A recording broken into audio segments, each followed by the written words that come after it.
Hello, welcome back to my YouTube channel. We have exponential equation. We are going to solve for x. We have different approach that you can use to solve this question, but I'm going to use the one that I'm going to show you now.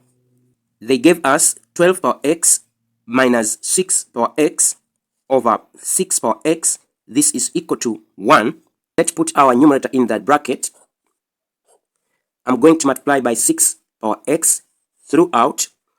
That is, I'll multiply by 6 power x, and here I'm going to multiply by 6 power x.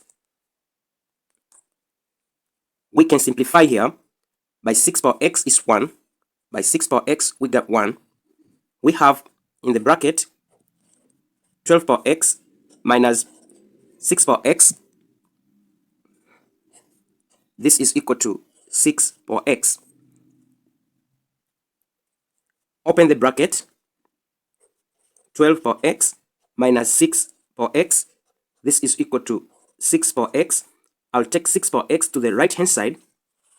That is 12 power x. This is equal to 6 power x plus 6 power x.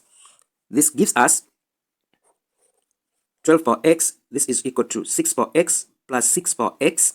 We are going to get two of them. Multiply by 6 power x. Let me put this way. Now I'm going to divide by 6 power x both sides. Divide by 6 power x, and here divide by 6 power x. 6 power x, 1 by 6 power x, we got 1.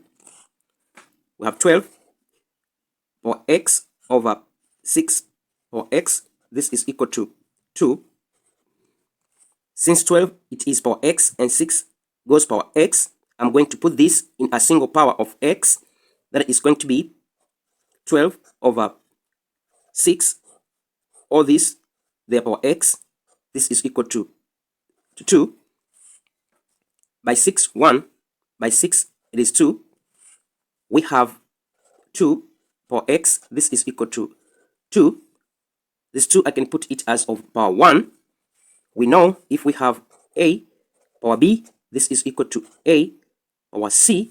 If we have the same base, the power also they are equal. So b is equal to c. For that case, x is equal to 1. Value of x, this is equal to 1. I hope you understand this question. For more questions on exponents, you can check my playlist over here. Thank you very much for listening. Don't forget to subscribe, share, and comment to this video. See you next time. Bye.